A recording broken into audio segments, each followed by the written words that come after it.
औज़ बिल्लाहि मिनश्शैतानिर्रजीम बिस्मिल्लाहिर्रहमानिर्रहीम।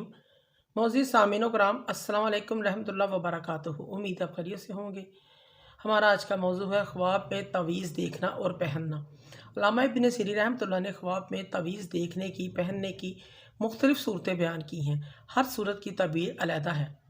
ख्वाब में तवीज़ देखना, अगर कोई शख्स ख्वाब में तवीज़ देखे, लिखा हुआ देखता है, गले में पहना हुआ देखता है और उसके पास अल्लाह पाक के नामों का तवीज़ है या उस पर कुरानी आयात लिखी हुई हैं, तो दलील है सख्ती और गम से निजात पाएगा, परेशानियों से निजात पाएगा। अगर कर्ज़दार है, अल्लाह पाक के हुक्म से उसका कर्ज़ अदा हो जाएगा। अगर बीमार है तो बीमारी से शफा पाएगा। अगर कैद में है तो रिहाई पाएगा। अगर सफ़र में है तो सलामती से घर लौट आएगा।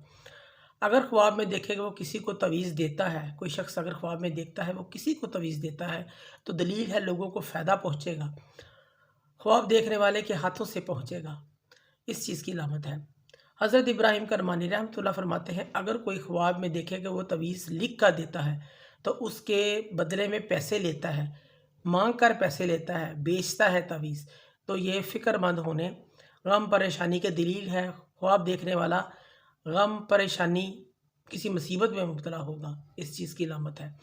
ख्वाब में तवीज़ देने वाले आमल को देखना, बाबा को देखना, गम और परेशानी से निजात हासिल होने, फ़ायदा हासिल होने की दलील है।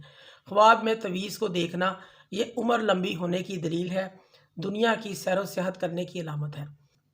ख्वाब में तवीज़ देखना लोगों को अपनी इजादात के साथ हैरान करने की अलामत है।